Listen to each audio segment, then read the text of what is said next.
नमस्कार, मैं हूँ रेशमा जायसवाल और आज हमारे साथ हैं ए.के. वाजपेयी जी। नाम अनजान नहीं है, सभी लोग हमारे देश के जो कि राजनीति से जुड़े हैं, जो कि समाज से जुड़े हैं, समाजी विचारधारा से जुड़े हैं, आपका नाम बहुत अच्छे से पहचानते हैं। राष्ट्रीय लोक मोर्चा पार्टी के मुख्य प्रवक्ता हैं, उसके वाइस प्रेसिडेंट हैं। 45 वर्षों से लगातार वकालत के क्षेत्र में अपना वकालत का डंका बजाते आए हैं। गरीबों की, पीड़ितों की लगातार बहुत ही नॉमिनल या कि फ्री में सेवा करते आए हैं। सेवा करने में अव्वल नंबर पर आते हैं वाजपेयी जी। मैं आपको बता देना चाहूंगी कि जो आपका अनुभव है वो अच्छे लोग आपसे लेकर जाते हैं और अपने जो उनके कार्य क्षेत्र है उसमें उनका मार्गदर्शन बहुत अच्छे से करते हैं। हमारे साथ आज जुड़े हैं ए.के. वाजपेयी जी, तो आइए आपसे बात करते हैं। नमस्कार सर, कैसे हैं आप? सर, आपसे एक सवाल है, ये जिस तरह से अभी देश की स्थिति चल रही है और जिस तरह से अभी अमेरिका के साथ मिलके, इजराइल के साथ मिलके जो ईरान में इतना जो हमला हुआ है और मिसाइलें और इतना डिजास्टर फैला हुआ है, तेल का संकट आ रहा है, हमारी गैसेस का संकट है, भारत को आप उसको किस स्थिति में समझते हैं? देखिए रेशमा जी, भारत जो है हमेशा से शांति प्रिय देश का है। ये बुद्ध की धरती है और बुद्ध की धरती में सिर्फ शांति का संदेश चलता है और वो आज भी कायम है। अब सवाल ये होता है कि स्थिति पैदा क्यों हुई? जी देखिए, संसार में, वर्ल्ड में ताकतें हैं और वो कंट्री जो ताकत वाली कंट्रियां हैं वो अपना प्रभुत्व दूसरों पे जमाना चाहती हैं। उसी सिलसिले में ये युद्ध शुरू किया गया, जबकि मेरा मानना ये है कि ये युद्ध जो है इंसानियत के खिलाफ है, इंटरनेशनल लॉ का वायलेशन है।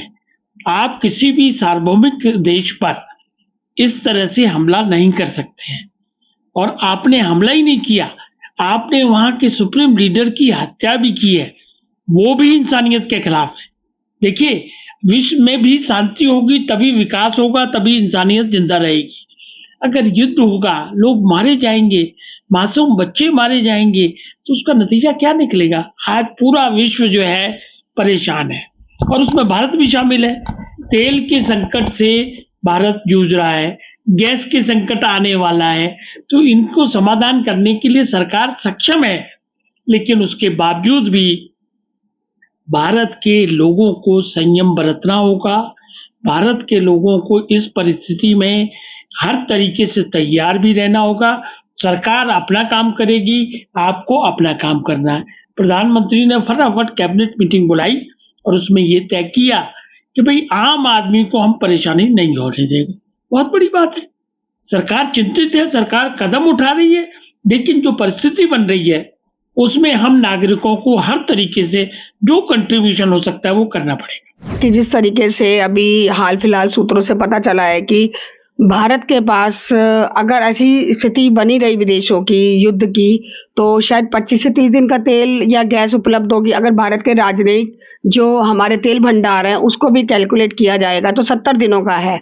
तो क्या आप इससे कितना सहमत है इस बात से? देखिए, सरकार ने अलग तरह तरह की स्टेटमेंट अभी आई है। पीछे 70 दिन के स्टॉक की बात थी, उसके बाद 25 दिन पर आ गई और अगर ये स्थिति चलती है तो पैनिक भी होती है जनता के बीच में, जनता स्टोर करना शुरू कर देती है और इसीलिए सरकार ने फौरन एहतियाती कदम उठाया और एस्मा लागू कर दिया। एस्मा ये होता है कि उसके तहत कोई भी आदमी अपनी जरूरत से ज्यादा का सामान इकट्ठा नहीं करेगा। अगर इकट्ठा नहीं होगा तो सप्लाई चलती रहेगी, लेकिन स्थिति तो भयावह है ना, इस बात को तो मानना पड़ेगा और युद्ध लंबा खिंचता है तो संयम बरतना पड़ेगा। सरकार की सक्षमता पे कोई कहीं किसी तरह की कोई आंच नहीं है। आपको याद होगा कोरोना का संकट आया था, बड़े लोगों ने शोर मचाया, लेकिन प्रधानमंत्री मोदी एक ऐसे शख्स थे, उन्होंने कहा कि आप निश्चिंत रहिए, हम चुनौतियों से लड़ना चाहते हैं और बड़ी कामयाबी के तरीके से कोरोना हमने निपटाया। मालहान की जान की क्षति हुई है, इसमें कोई दो राय नहीं है, लेकिन उसके बावजूद भी भारत एक ऐसा देश था जिसने और कंट्रियों को भी वैक्सीन सप्लाई की। तो हम लोग चुनौतियों से लड़ना जानते हैं, जैसी जैसी चुनौती होगी ये सरकार उससे लड़ने के लिए पूरी तरीके से सक्षम है। अगर ये युद्ध माना जा रहा है कि युद्ध अगर 30 महीने से 6 महीने के बीच गुजर जाता है, अंदाजा ऐसा माना जा रहा है, और युद्ध शांत नहीं होता है, तो भारत इंटरनेट और अपने रुपए की अवस्था में कहाँ तक खड़ा है? देखिए, अगर युद्ध लंबा चलेगा तो परेशानियां बढ़ेंगी, इकोनॉमी में भी दिक्कत आएगी, महंगाई भी बढ़ेगी, विकास की गति धीमी होगी। इसमें कहाँ दो राय है, ये तो खुली किताब की तरह है। लेकिन हमारा ये मानना है कि प्रयास जारी है। रशिया अपनी तरफ से प्रोग्राम कर रहा है, प्रयास कर रहा है, चाइना अपनी तरफ से कर रहा है, और ट्रंप साहब का भी अभी बाकायदा मैसेजेस आ रहे हैं, स्टेटमेंट आ रहे हैं।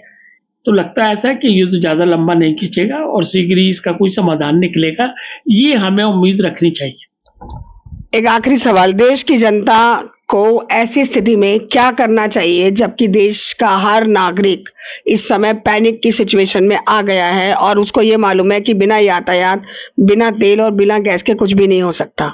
देखिए, पहला काम तो देशवासियों का यह है कि सरकार पे यकीन रखें। दूसरा यह है कि जो जिस तरह की गलत अफवाहें फैलाई जाती हैं उनसे अपने आप को दूर रखें। और तीसरा, पैनिक ना हो, आप सरकार की बातों को पूर्ण तरीके से यकीन करके चलिए। जब इस सरकार के मुखिया ने यह बयान दे दिया कि आम नागरिक को परेशानी नहीं होने दी जाएगी, तो इसका मतलब ये मानिए कि आपको पूरा प्रोटेक्शन मिलेगा, पूरी सप्लाई मिलेगी, और आप निश्चिंत रहिए, कोई ना कोई इंतजाम सरकार करने में लगी हुई है। एक तरफ से गैस नहीं आएगी, दूसरी तरफ से आएगी, एक तरफ से तेल नहीं आएगा, दूसरी तरफ से आएगा, लेकिन हम दिनचर्या को प्रभावित नहीं होने देंगे। ये सरकार का वादा है और सरकार ने पीछे अपने वादे को निभाया है, इसलिए नागरिकों को कहीं कोई चिंता का विषय नहीं।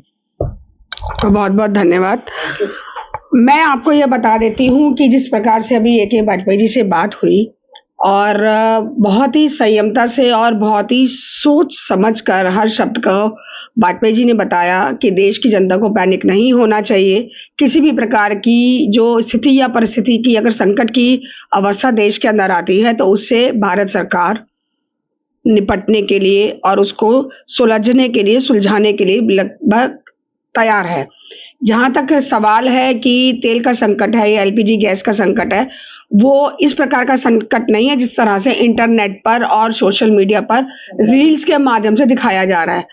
तो थोड़ा सा हम इस बात पर अमल करते हैं। मैं भी यही कहूँगी, पैनिक ना हो, सोशल मीडिया के माध्यम से अपने जो अफवाहें हैं उसको बढ़ावा ना दें, संयम बरतें और आगे सोच समझ के कदम उठाएं। हाँ, फालतू की चीज़ों में ज़्यादा इंटरेक्ट ना करें, क्योंकि कोई भी चीज़ आपके लिए थोड़ी सी परेशानी का कारण भी बन सकती है। धन्यवाद।